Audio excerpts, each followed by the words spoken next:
When you're chasing greatness, just remember, it's not about what you say, it's about what you do.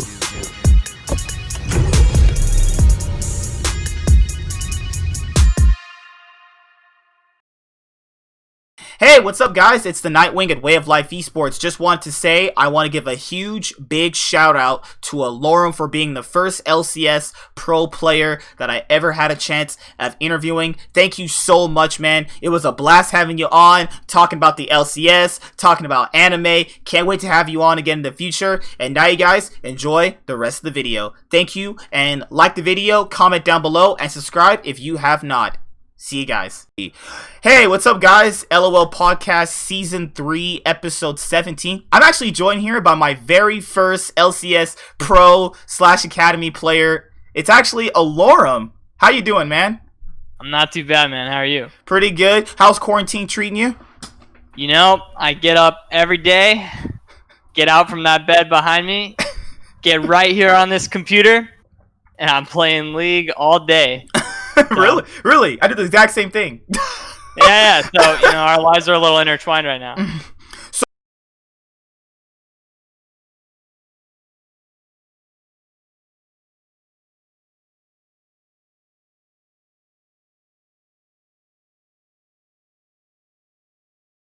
A few moments later.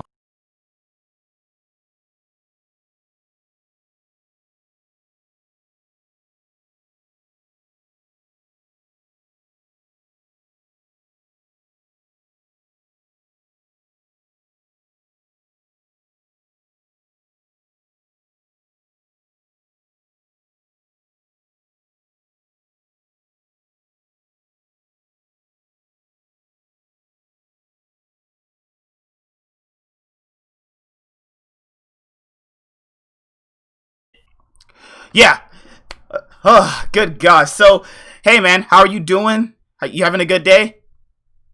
I'm doing pretty good. So far, so good. And you? Pretty good. I remember when you first started playing, you played one game on Phoenix 1, and then we didn't see you anymore. For a long time, even. It was a long time since Phoenix 1 game. Yeah, man. So what happened? So for people who haven't been watching that long, what happened? You played the one game, and then you were gone, and then all of a sudden you pop up on Optic Gaming last year, and it was like, wait, but we remember this guy. He's just been gone for so long. What happened? Well, the whole Phoenix 1 game, like the one where they put me in, is they actually picked me up in the first place because they needed a sub for Rift Rivals. So they went ahead and just got me. You know, I was pretty much Phoenix 1 cheerleader, although I was called the sub. So I followed them to Germany. They played the Rift Rivals game. I came back, and then I went back home to Georgia, which is where I lived at the time. And then I got a call a few days later saying, hey, come back to California. We're going to put you in. So I'm like, all right, I'm coming. They got me on this red-eye flight to California. The game was the next day. I got there. We did a little bit of practice. I played the game. It went horribly, like just no chance of victory. And then right after that game, they're like, all right, good try. Zig, you're back in. So, I mean, after that, it's just I stayed a sub for P1 until the org did not make franchising. And after that, I was just playing solo queue, LFT until Echo Fox picked me up. So Echo Fox was my first time in Academy. So how was it like playing for Echo Fox Academy? It was good. It was the first season of Academy. It was right when Academy was introduced, when franchising came out and the NACS had disbanded. They wanted to do the 10 teams in Academy, so that's when that started. And what can I say? We did pretty well. We got into playoffs, which was top 4 Academy teams at the time instead of the usual top 6. So you had to be top 4 in Academy. We made it. We barely made it by 4th, and then we made a run through Team Liquid. We beat Team Liquid in the first round, and FlyQuest in the finals. We went Game 5 against, almost won the whole league, and I really look back on Echo Fox fondly. I like the team. The players were good. I met Rick Fox, actually. Rick Fox is a great guy, actually. Oh yeah, he's a great guy. Having met him a whole bunch, and he was there watching our academy games too, and the whole time. So he's a really great guy. I miss Rick Fox. And then after that, most people notice you from your time on Optic Gaming. So what was your time playing on Optic Gaming? Well, Optic was straight after Echo Fox. They bought out my contract, and they wanted to use me in the LCS as a sub for Dokla. Because Dokla and I kind of contrasted each other's play styles. Mhm. Dokla at the time had played a lot of carry champions like Aurelia, Jace, Fiora, and I was coming off of Echo Fox. I was playing a lot of Sion, Maokai, Ornn, literally any tank that existed. I was really proficient at. So we were doing this whole sword and shield thing back on Optic. I was the shield. And You were the Dokla was Maokai sword. player. Yeah.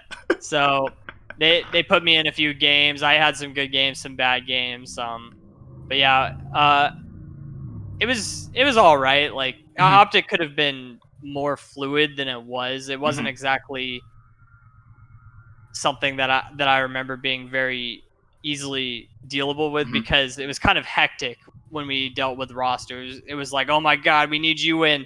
Oh my god, we need another guy in. It was a lot of replacements, and the rosters were never consistent on Optic. So I think a lot of our success could have been improved had we had more stable rosters.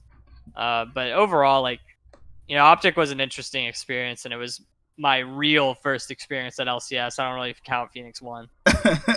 So, what was it like playing on stage for your first time? You finally got to the point. You are the pro. You got to be on stage in front of all those people. What was that feeling like when you first sat in that chair and played your first game, live for everybody?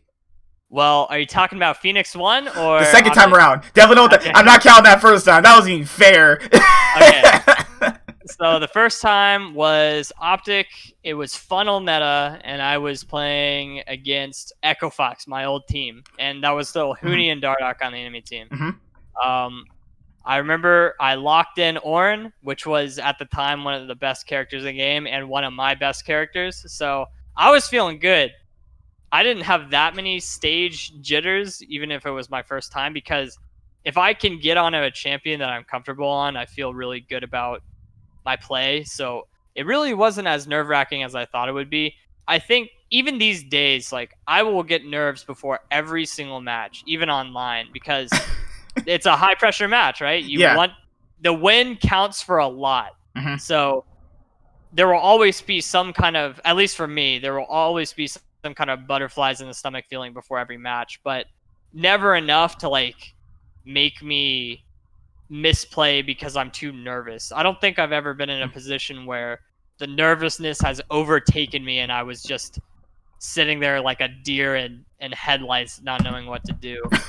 So it was a good experience. It's different than playing online for sure. Playing on stage, you have just a different atmosphere. But yeah, I remember it fondly.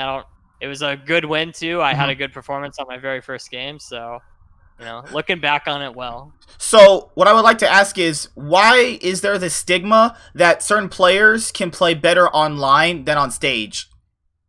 Well, it's just that can't happen. Some people do have the stage jitters, and I think a big thing in League of Legends in specific is some players will be called scrim gods, right? I don't know if you ever like Golden Glue.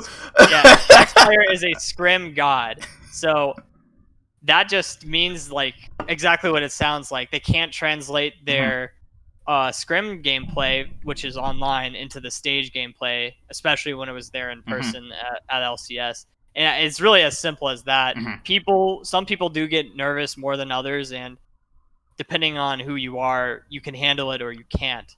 So it's all personality based. It's different from person to person. Just luckily for me, I usually don't feel too many nerves before a match that just make me misplay. So now, currently, you play for Immortals. They had a big roster, shake up. As they were 0-4. They put you with Xmithy and Insanity and Apollo and Hakuo back in. So when you got this new chance to play, quote unquote, on stage again, how was that like? Well, it wasn't surprising because we knew there were going to be some changes eventually. It's just like the org just needed to switch something up. Even last split, we weren't even doing that bad. On the You actually main did way roster. better than expected. To be honest, I remember you guys were like, what, one game out of making playoffs? It was 3 chances, 3 strikes. I remember. Yeah, they weren't even doing that bad. The Academy team kind of fell apart when there was that roster swap last split that swapped Apollo and Altec. It kind of messed with the Academy team's dynamic, and it didn't change much of the results of the main team. So they were 1 win away, which is not that bad. Mm-hmm. But we were doing internal scrims before this season started, and with all that happened, we decided to switch up the rosters because some players at the time were playing better than others. There is logic behind the roster swaps. It's not roster swapping for fun, blindfolding each other and like drawing straws. It's just, if it was really like that, that'd be amazing, actually. Obviously, there is a reason why roster swaps happened, and they just happened to not work out. So when we saw that, especially with the community backlash, I knew the org was probably felt pressured to make a big move. So, unfortunately, Zab and Keaton were kicked from the team, and then right after that, the big move made where we just completely swapped rosters, which is much better than swapping individual players. By the way, if you just do an entire roster swap, it's much easier to translate. You're just 5 players moving up and 5 players moving down. You don't have to work again on just different team chemistries. So that was a good change and much better than the usual one person swaps from a roster and tries to fit in like a Tetris block. So yeah, like I said, it wasn't surprising. I knew there was some pressure underneath the org, and they just decided to make this swap. And I'm not going to say that it was like the rejuvenation that Immortals 100% needed, because I do think the old roster could have potentially picked up wins. I do think their momentum is a little low, but they're not bad players. And we're not doing like amazing. We're 3-5, which was better than what we did before, and we could even have some wins that some of our losses were really close. Yeah, I remember. So it's not like we're doing amazing, but we are making an impact in the scene. I think like people are more interested in Immortals than they ever have been before, which from my perspective is a great thing. And it's good for all of us that we're getting some attention and that we're lighting the fire underneath some of the other LCS teams that didn't take Immortals seriously before. So what I would ask you is, you have Xmithy now currently as your jungler. So Xmithy has this aura around him that he's always winning. He's the veteran LCS jungler. What is it like playing with Xmithy actually? I think Xmithy isn't known to be like insanely mechanical jungler. Like he's more a English, my bad. He's more of a strategic player that plays around well with the players he's given. I think we've seen in the past that Xmithy has done really well in contributing, just playing his role to superstar players, like back when he was on Team Liquid and Impact and Jensen, where they're solo laners. He plays really well around superstar players because he's an enabler. And I think here on Immortals, he's had to take up a different role than usual, because me and Insanity are still kind of learning the way to play the game in the LCS level. And I'm not going to call us superstars right now, because I know we're not. We got to build ourselves up a little bit. I'm not coming in here and taking the whole world. So Xmithy's taken up a different role, and he's starting to put in a little more work as a carry player on Graves and some other characters in Italy. So I don't know exactly what he was like on his other teams, but he does contribute a lot to the communication of the team and the decisions of the team, especially macro gameplay. So it's nice that if I ever have a question in game about where I should be, Xmithy can usually answer in pretty quick fashion, like, hey, where do I need to go? Okay, I want you to be here. So it's nice to always have someone who has a good idea of how to play the game. So, building off what you just said about building synergy with like your jungler and you being able to ask him questions and he's able to answer it, what is it like for top lane, since top lane is normally considered to be an island? So, when you're wanting to like TP into a team fight and get into the back line, or you want to push out a wave, or you want to maybe recall, how do you communicate that as a pro player? Because a lot of people don't really understand that, because top lane is a little bit more different than the other role, because you're on an island. You could either be like the shy, where you're gonna carry no matter what you're gonna do, or you're gonna be like some of the other players we have in the LCS, where you're just gonna do nothing. So, well, being a top laner and going off that communication is a lot of the better players will communicate what they want really early. It's like, honestly, like being a top laner is like playing chess, because you have to really think ahead, multiple steps ahead. Let's say you get your wave into the enemy tower, it's gonna bounce back now. You should be, especially if the enemy team is playing like Renekton Italy or something, you need to be ready to call out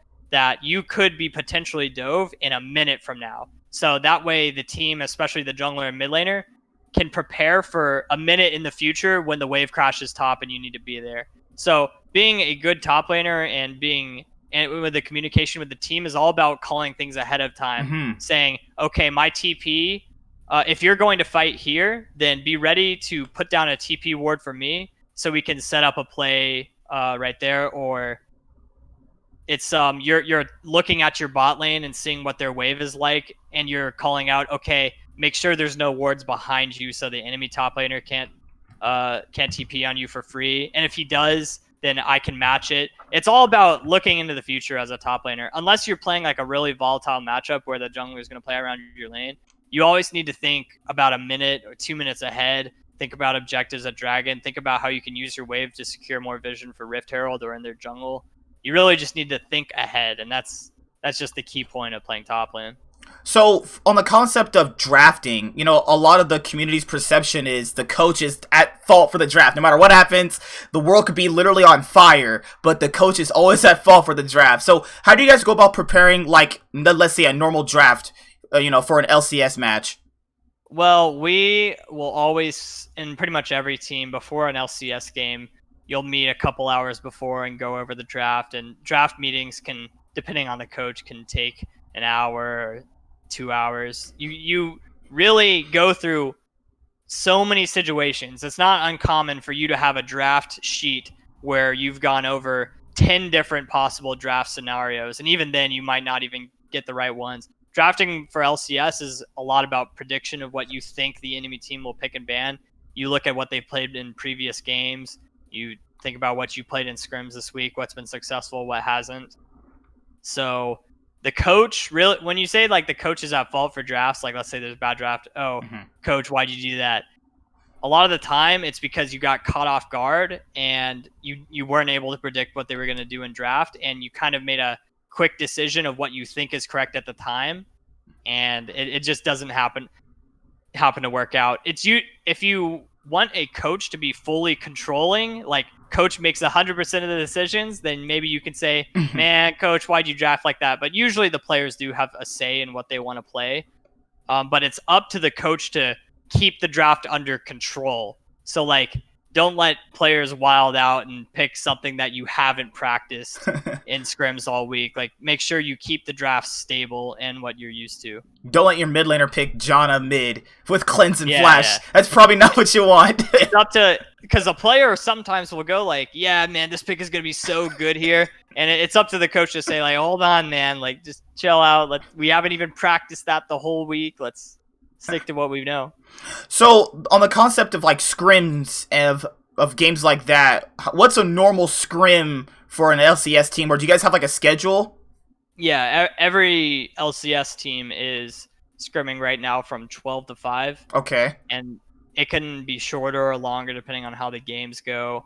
You do one game, you review after every single game, and you will usually just scrim every day, 1 day off day, and then 2 days you have your LCS games. So you'll have 4 days of scrims before LCS matches, and then 2 LCS matches, Friday, Saturday, Sunday, depending on when they scheduled you, and you'll have your day off on Monday, at least for us. Okay. Some teams might do it differently, but right now that's our schedule.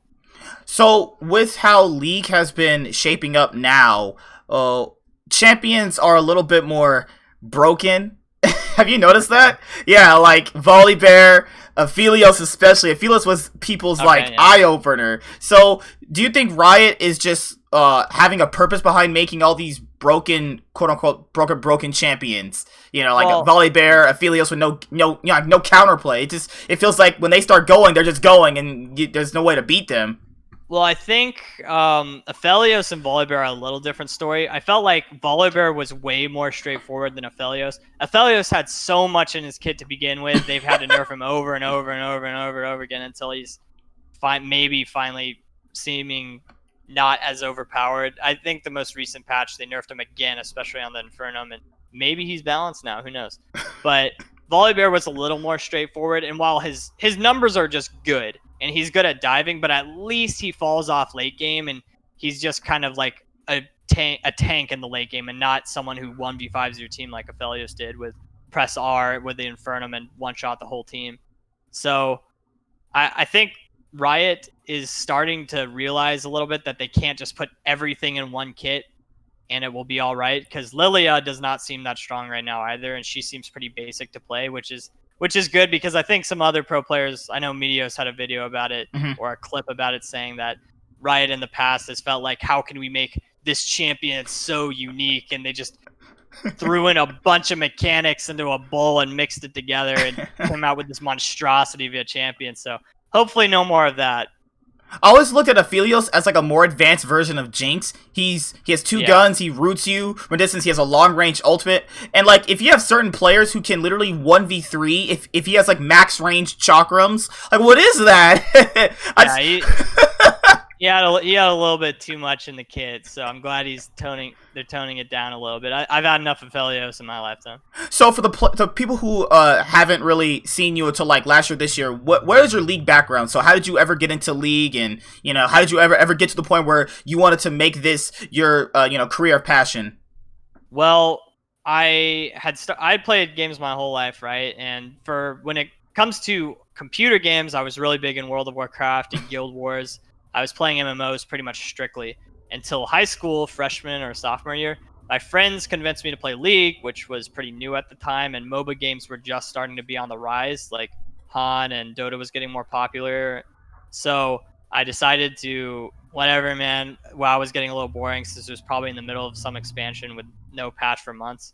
So I just tried out League, and I was just good at it from the start. Started in Season 1, started playing Ranked in Season 2. Got to Diamond, which was the highest rank at the time, 2300 elo.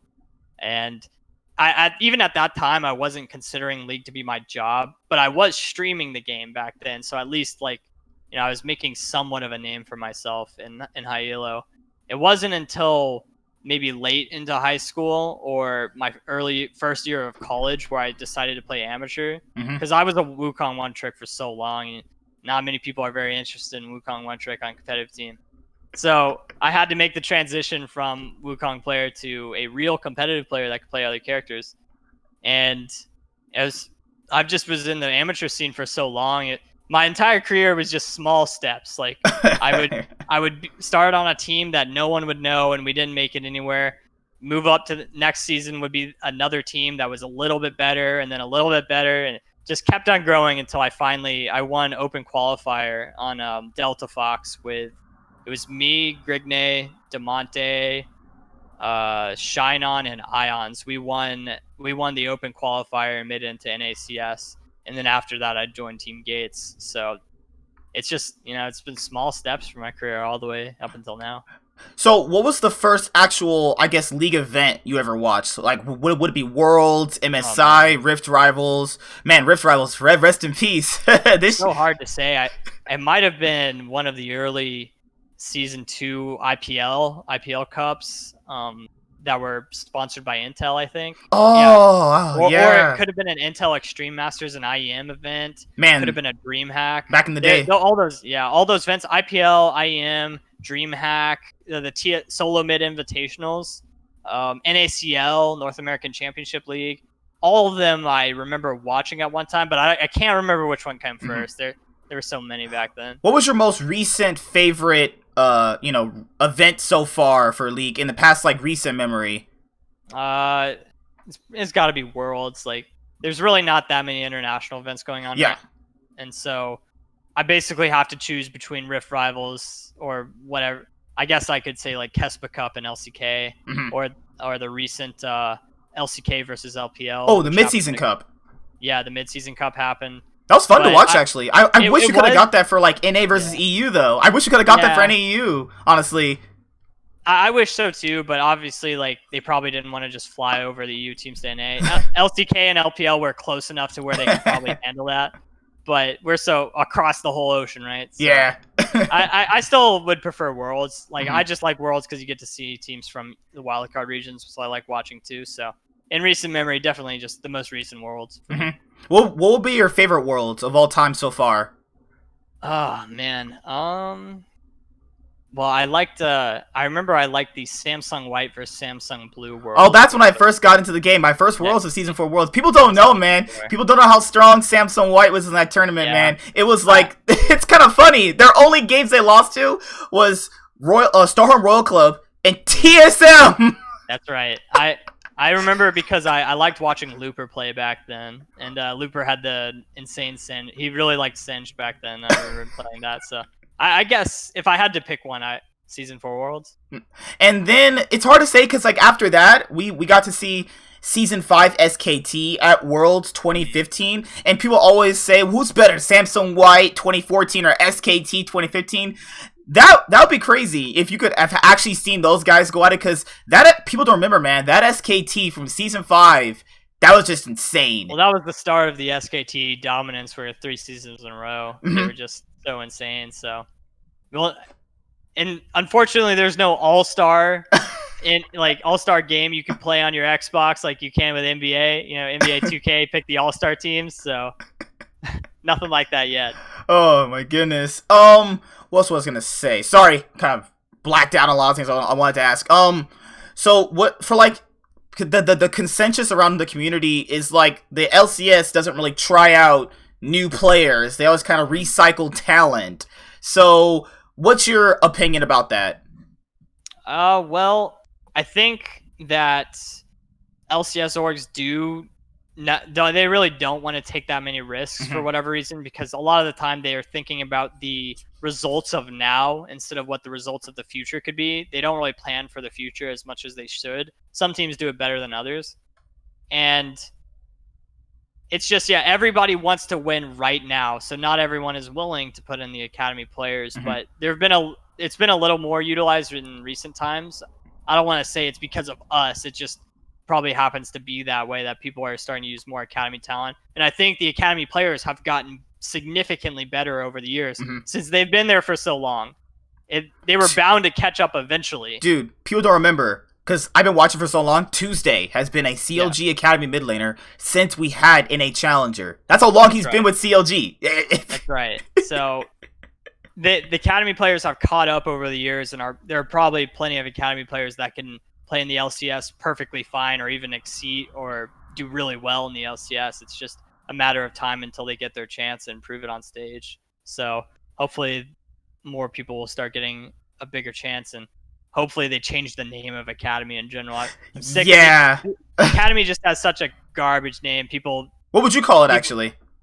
I would just change it back to Challenger Series. Anything but Academy, because it feels like a lot of people relate the name Academy to like people who are only learning the game and don't actually know how to play. Academy players are just learning; they're not any good. So, which isn't even the case. Like, obviously, Academy players have things to learn to play in the LCS, but they are very good players. They're not stupid, right? They've been playing competitive for so long. So it's like, what are you teaching Darshan an academy? You know?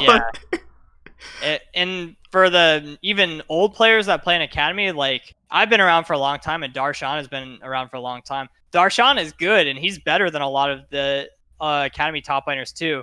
So really, I guess when you're looking at the players that are of older age and have been around for a long time, it's kind of their job to gatekeep the newer players until they're better than he is. Because why would you pick random top laner number 100 in solo queue when you have someone who's significantly better and will probably be significantly better for a long time, like Darshan? on your team for the academy. Like Darshan could probably sub into LCS whenever he needed to. And I might have phrased that wrong because it is good to invest in the future, even if you think a player is not good at the moment. Maybe in 2-3 years he'll be insane, like one of the best top players in NA. But I think they just need to prove that in like an amateur scene. And if someone is playing well, like Darshan, I don't think teams see a reason to just never pick him up again. Because let's say you're an old player and you're playing like shit every game, then you have there's a pretty good reason why to let you go. But some older players like Golden Glue and Darshan have had good results in academy. Like there's top 3 in their role in academy. So there's not much reason to let them go at that time because they're still good players. It's actually really weird for Academy because I remember watching like the first split. They called it Academy when the franchise came in. People don't remember this. FlyQuest won the first split. That's right. Yeah, I played finals against them. I remember that. Keen won the first Academy finals. It was FlyQuest actually. Keen and Shrimp. Good God. Like, I think it's good for a thing, but calling it Academy has this like, yeah, it's never gotten better in terms of how the fans view it. It's always just kind of seen as now they call it an LCS retirement home. Yeah. So hopefully they change the name of Academy soon. That name is too many negative connotations to it. So on the topic of like, let's say Reddit, do you browse Reddit or things like of that nature? Sorry about that. Oh yeah, all the time. Really? Yeah. The mean comments don't ever like, get to you or anything. Get them. You'll get them no matter what. And so I'm not saying it should be normalized. Like people shouldn't just shit on a player for if they play badly, but obviously it's going to happen and you can't really stop it. What random anonymous Twitter user or Reddit user has to say about you. I'm on Reddit all the time, and I even comment on my I use my main profile all the time. I don't have a burner account. I'll never comment on like my post-match threads because obviously that's just something you don't do. But I'll use my main account to comment on random threads it's just random things to talk about. Usually nothing in specific, whatever I feel the need to comment on. And so yeah, I'm on social media all the time, and especially I think all pro players are on social media, but some handle the criticism worse than others. I'll see it, and then obviously it doesn't matter to me what they think because if I think I can improve my play and get better at the game, that before they do anyway. So yeah, not like they're controlling my hands, right? My mistakes are my own, and my improvement is my own. So do you actually think any of that criticism actually influences coaches or other staff members of other LCS orgs to actually make changes though? Yes, I think Reddit actually has a really big sway in what organizations do because let's say there's a big backlash on a certain player. He's played bad all split long. There's going to be Reddit threads and comments all over the place talking about, wow, this org needs to remove this player, 1 million upvotes. I think they has way more sway than it should. Your Reddit hype isn't directly correlated to how if you're an LCS sooner than later, but Reddit hype certainly helps a lot. Like I think Johnson in specific, he's a good player, no doubt, but Reddit was hyping out so much for having all those accounts in Challenger that I think some teams will see that and see the hype delivered around him and just go, okay, yeah, pick up that guy as soon as possible. Look at the hype around him. We're going to get so many new fans for this new talent. And I think the social media has way too much sway over what team owners. Back in the day was not like that. Back in the day was all word of mouth and you prove yourself, like in the NBA, the NHL. Wait, are you a fan of traditional sports actually? I used to watch the Premier League. I used to live in England, and I had in England. So you guys were big into football, right? Soccer, yeah. Whatever you want to call it. So yeah. I had Premier League tickets to a team called Fulham, and I watched a good bit of the Premier League back then. I've been to a couple World Cups. Those are so hype, man. Those are fun to watch. Oh my god, I love watching soccer, man. So yeah, if I had to say a sport that I was watching consistently, it was soccer. I don't watch that much NBA or NFL. My main sport has always been soccer ever since I was little. Do you think that esports as a whole should take things from traditional sports? Because like over the past, let's say, couple years, people have been trying it, but it just hasn't been resonating with the fans though. Because people gotta factor in traditional sports are like geared toward like 30 to 50-year-old men, more or less. So, Well, you just take the good with the bad. It's an experimental thing. I don't know how to run an esport, so I don't really know the answers of how to get the maximum number of fans and what I should take from traditional sports and what I shouldn't. But I think there are things on how sports are run and how the leagues are done, and certain tournaments, like if the Europa Cup, a certain kind of Europa Cup was done in League of Legends, where just a whole bunch of teams from all over a country or all over a continent could play. Like the Europa Cup will have teams from Spain, England, Germany, all the big leagues will have teams compete in a tournament. So I wish there were more international tournaments and tournaments like that in League of Legends. That's what I want too. Because like in CSGO, they have a lot. Dota has a lot. Overwatch has their own little big events, and they have their little mini events with the teams inside. So I would want that. Like if we had a Kespa Cup for the LCS in the off season anyway, since we're going to be in, COVID period anyway, why not have a Kespa Cup? You might as well try it out, see if the fans like it. Yeah, it seems like Riot really wants all their tournaments to be sanctioned by them instead of third party. So it's really, at the end of the day, it's just up to whatever they want to do. And like I said, I don't know how to run an esports. So do you think the pro players could sway that actually? Yes, they sometimes ask us on some events to do in the off season. Like last off season, there was going to be a tournament for NA, which the NA players would be playing League, TFT, Legends of Runeterra, and Valorant. It was going to be a for fun tournament, not a serious one, but they did play around with the idea where the pro players would play all 4 of these games in a tournament style format. So it would have been kind of fun to see how that would have turned out. Not all the pro players were in on it because they wanted to just relax in their off season, but I thought it was a good idea. I was ready to play some Valorant. So for any aspiring LCS pro in the future, what would be the advice you would give them to get to the position that you're in? Just if your heart stuck Diamond 5, you can't get out, what would you give that person advice if they want to, pursue being an LCS pro? Just take small steps. That's what I did. Just one step at a time. Like right now, or when I was going pro, my first step was learn more champions. The next step was get on a team. After we finished that team, next step was prove yourself, get on a little bit better of the team. Don't expect yourself to be on the best team at the very start. When I started playing competitive and I was joining amateur teams, I was the only challenger player on like a team full of diamond players, because the only team that would accept me was a bunch of diamond players because I was the Wukong one trick, right? So you just have to build yourself up and go one step at a time, unless you're just a prodigy of League and you're going straight from solo queue to LCS, which is extremely rare. I just have to say, take the small wins and build yourself up slowly but surely. Improve. That's how I view my career too. Like every year I'm improving.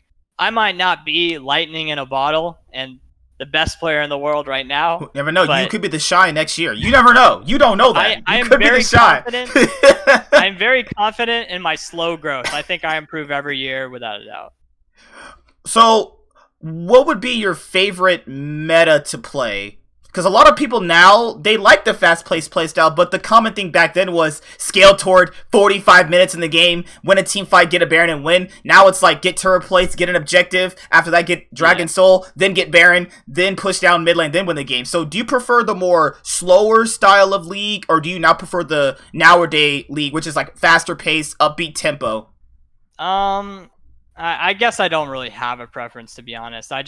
I play the game. I'm in the now. I just do League of Legends. I have metas I don't like and champions I don't like. So, like, I don't like Jace. I don't like playing against Fiora. But when it comes to certain metas, I'll play the game no matter what the meta is. So I really don't have an opinion on what my favorite is. It's just my favorite time to be playing League of Legends is right here, right now. That's a good answer, actually, because that's what I do for my other games too. People always like, what is your favorite anything? I kind of just like playing no matter what, because like I feel like if you kind of quit, because a lot of players do that though, they quit, and it's like you can learn something out of anything. You might not enjoy it, but at the end of the day, you're a better player for it, and then now you've learned. So if that ever happens again, now you're equipped with these abilities to play it out better. Actually, right. Oh, well, now we've got like 15 minutes left for I have to go to bed. So what are other things you like outside of League? Do you like anime? Do you like TV shows, movies? Oh man, I'm not like a movie buff, but I like watching movies. I do watch a lot of anime. I do too. I watched anime before I called you. Yeah, I've got a pretty extensive list of anime that I've watched. I play instruments. I play my guitar a lot. I play my banjo. You have a banjo. I do have a banjo. That is very underrated as an instrument. Because I used to be in band when I was a little kid. No one ever played a banjo though. People are very interested in me. I played the banjo for about a year now. I'm not like a master of the banjo, but I am not bad since I had so many years of guitar behind me. People are really interested in the fact that I play the banjo. It's a really popular topic right now for some reason. Yeah, I played banjo for my Twitter maybe a week ago, and a lot of people were like, "Whoa, I play the banjo." I didn't think it was that big of a deal, but apparently playing the banjo is a hot commodity right now. So yeah, because like playing an instrument, it's been kind of like, I don't know, it just you do it when you're younger, but then as you get older, it's just like, I don't really like it too much. But I love playing my guitar and my banjo. So. I wanted to be a rock star when I was 17, okay. and I got a guitar, and well, you can see how that turned out. I'm definitely not a rock star. I play every day. I'm no rock star, and I'd say I'm pretty good with instruments. Like I have a knack for it. Even when I was in school, I was first chair for my trumpet or for the brass section. So I've always been pretty good at instruments. I just like playing instruments. I don't play for anyone else in particular. I play the instrument because I like it. I think it's a great hobby. In fact, I think playing an instrument's like one of the best things you can do to pass time and as a hobby. I recommend it to all my teammates. Hey, you should pick up the guitar, man. It's awesome. So I do love that. What would be your favorite animes of all time? If you could just name like let's say the top your top 3 right now. Because I just started My Hero Academia and I'm on season 3 episode 13. It's not that bad, I definitely have issues with it. The Deku crying thing it's shonen, right? So you're all the tropes. You're gonna get the shonen tropes. I liked My Hero Academia, but it is shonen, so what are you going to do, right? There are going to be teenagers giving long-winded speeches about heroism, fight your friend. I liked it, but, what can you do about shonen? But top 3, I think my number 1 is Berserk. I love Berserk. People have been telling me to get into that. I've not gotten into Berserk. Is it really that good? The first season, the 1997, I think, is really good. Like the original anime, but the newer ones I would stay far away from. I've heard very bad things about them, and I didn't want to taint my love for Berserk with the newer ones. But the very original Berserk anime was extremely good. I love it. And let's see, after that, I like Clannad After Story was very good. I'm a big slice of life guy. Like I do like, some slice of life are very cringy and have some anime tropes that are, you don't want your parents to see you watch. But I love slice of life and Dragon Ball Z. I'm huge Dragon Ball fan. Did you like Dragon Ball Super? Dragon Ball. It was all right. I thought Dragon Ball Super was. See, that's the thing, though. Yeah, the thing is that Dragon Ball Z people forget Dragon Ball Z was so good that I don't think any series, and if they make a future series, even after Super, would ever top it. It was just that influential. I don't think so. The original Dragon Ball and Dragon Ball Z are too good, and so that the newer ones aren't going to be as good. And the Dragon Ball Z music, especially the Bruce Falconer. Oh music, yeah! Oh my god! I cannot watch Dragon Ball Z without the Bruce Falconer soundtrack, or else I'm pissed off. But I love the soundtrack. Did you finish Super? I did. I kept up with it. I didn't watch every episode by episode, but I kept up with what happened, and it like I said, it was just okay to me. I wasn't a huge fan of it, but I know whatever happens, so there's no spoilers. What about the new Broly movie? Did you like that? I haven't watched that either, but I've heard it's really good, actually. I heard the Broly movie was pretty good. It's story-wise, you're never gonna get it from DBZ. DBZ's never gonna have that in-depth, complex story, but the fight scenes are really good. The fight scenes, they did a really, really good job on those. Yeah, I know what happens in the Broly movie. Like I said, I keep up with Dragon Ball all the time. I'm keeping up right now with the manga with Dragon Ball Super. Okay. Yeah. See, I keep up with it all, but I don't always watch it all these days because I don't know. I guess I can't stop myself from liking it less than Dragon Ball Z. So at the very least, I'll see what happens, but I'm not going to dedicate the time to watching it all. What will be your favorite Dragon Ball Z fight? Adult or not adult Gohan. Teen Gohan versus Cell. Okay. Gohan versus Cell is my all-time favorite. Mine was Goku versus Majin Vegeta in the Buu Saga. That was my. That's a great one. Fantastic choice. Yeah, and then like, what will be your favorite transformation?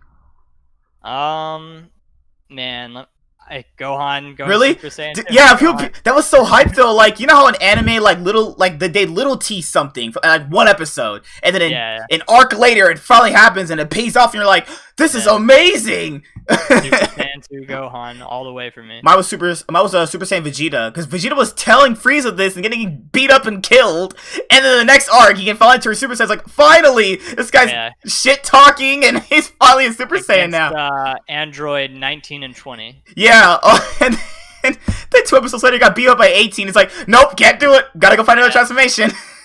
Very shortly after beating 19 and 20, it was 18. It was like the same day, I think, of the and then, what about the non-canon Dragon Ball Z movies? Did you like those? Like the Cooler one, the Janemba one? I've seen all of those. I liked the Janemba one. I did too, actually, yeah. It was guilty pleasure.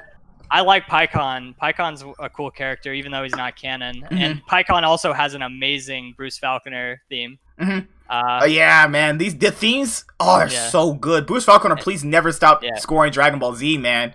Pycon theme, the Ginyu transformation theme, the Cell theme, it was so super good.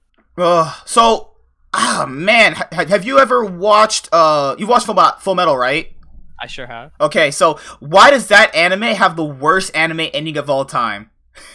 Well, I would argue that is not the worst, but Akame ga Kill is the worst anime ending of all time. I don't know if you've seen it. Akame ga Kill. Freak! I think I have. It's been ages since I've seen that.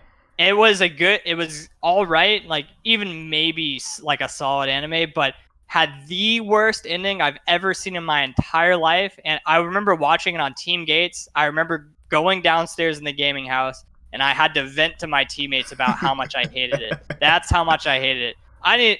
The Full Metal Alchemist ending, like, was just the dwarf in the flask. I forgot his. Alfonso and Elric. Yeah, it was when not the main characters, but the main enemy, the father. He met God into the wall, and he got sucked back into like that abyss area. He came out. He got stabbed by Envy. Then the show just kind of abruptly ends. Then they have you watch Conqueror of Shambhala, and it's like still not a good ending. And then you watch Brotherhood, and it's like, how can these great animes like? That's why I tell people it's a great anime, because like if I can get through your filler and enjoy it, you got a good anime there. Like people didn't even know, because people really didn't know about filler back in the day. You kind of watched it on TV, you kind of just watched it. Guide, right? I was like, I love this anime. It's great. That ending, oh my lord! I was like, this has to be a Game of Thrones season 8 ending. It's just bad. Yeah, I don't think I was pissed off by the Brotherhood ending. I think it was just okay, but yeah, definitely Akame ga Kill. I'm mad. I'm red in the face. My favorite anime of all time is Inuyasha, actually. I just love that anime to death. I've never seen it. Really? I know what it is. It was on Toonami all the time. Favorite, man. I know what it is, though. Do you like Bleach? It's all right. I've watched a little bit of Bleach, but I was never into it as some other shonen. Like Naruto? I guess. Yeah, I've watched Naruto, and I was more into Dragon Ball Z and Naruto than Bleach and One Piece. So, like, Boruto, you probably hate that. I haven't seen it. I decided not. You're not missing anything. Don't, please don't. No, please don't. I humbly never. It's, you know how certain animes are like 50% filler, 50% like actual story. Boruto is like 80% filler, 20% the real story. Please, it is. Yeah. It's kind of cool seeing Naruto all grown up. He's the dad Hokage. That's kind of cool though. Outside of that, it's all bad. I decided bad. not to get into it, so I guess I made the right choice. No, you did. But for Naruto, would you say it's not better than Dragon Ball Z if you had to compare them? I always liked Dragon Ball Z more than Naruto, just because I also thought the original Dragon Ball was significantly better than the original Naruto. I think Shippuden is way better than the original. At least this is just my opinion. Yeah, same here. Actually, me too. I thought it was way better than the original. Like, Sasori versus Granny Chiyo and Sakura. Like, I love that one. Like, really? That's an unpopular opinion. Oh, you like that fight? Really? I love that fight. God, man, you're rooting for Sakura, man. How could you? No, I'm not rooting for Sakura. I'm rooting for Sasori. I thought Sasori was sick. Like, I thought he was one of the coolest Akatsuki members. So it wasn't Sakura that made the fight for me. It was Sasori. People gotta factor in, like, Sakura beat Sasori. No, she didn't. If Granny Chiyo wasn't there, she loses. Yeah. Literally loses. Don't get confused. I was cheering for Sasori the whole time.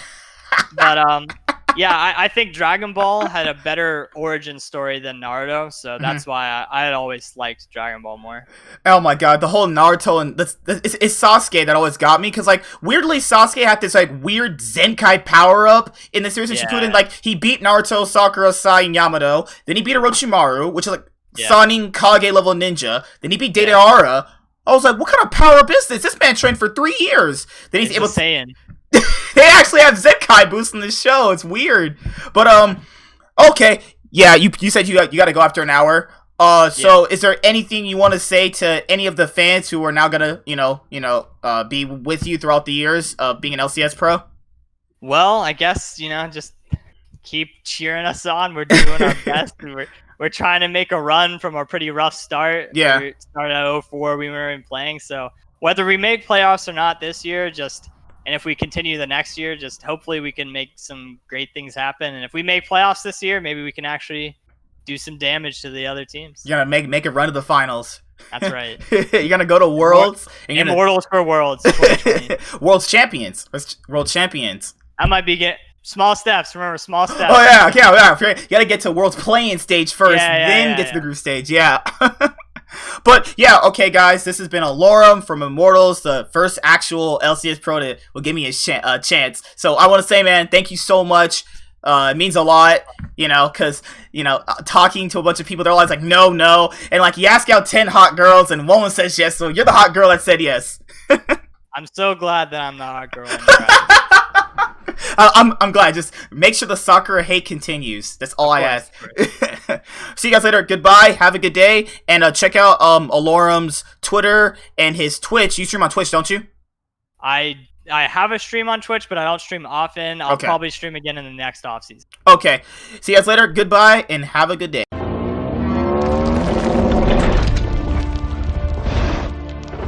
You defend my family. Or die. Autobots, we're going to prove who we are and why we're here.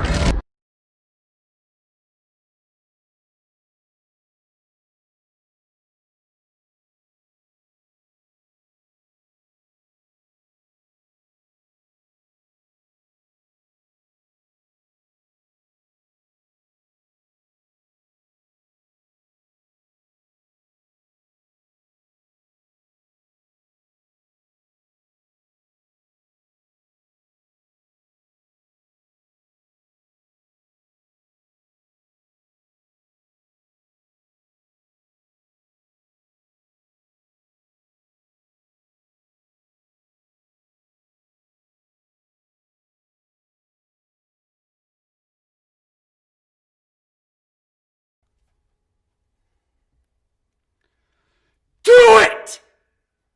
Just do it! Don't let your dreams be dreams. Yesterday, you said tomorrow. So just do it! Make your dreams come true! Just do it! Some people dream of success while you're gonna wake up and work hard at it. Nothing is impossible. You should get to the point where anyone else would quit, and you're not gonna stop there. No, what are you waiting for? Do it!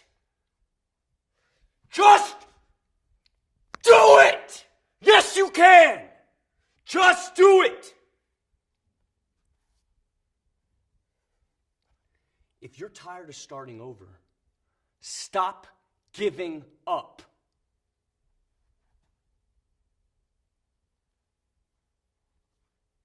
Now for a lesson. You may have heard these words before, but I'll teach you what they really mean. Go beyond! Plus! Ultra!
All kinds of ridiculous things because you were supposed to explode!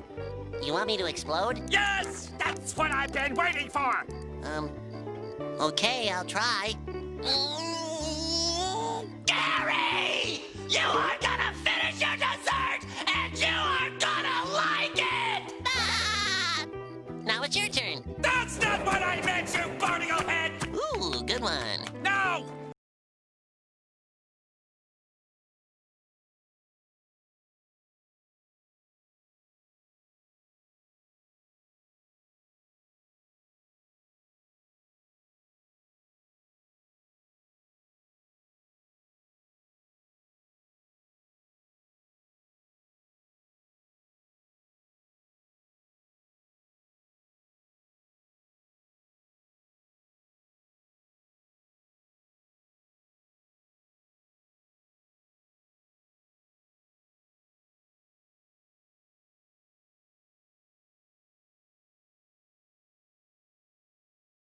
Hi there guys, be sure to like and subscribe to the channel for more stuff. Yeah, thank you.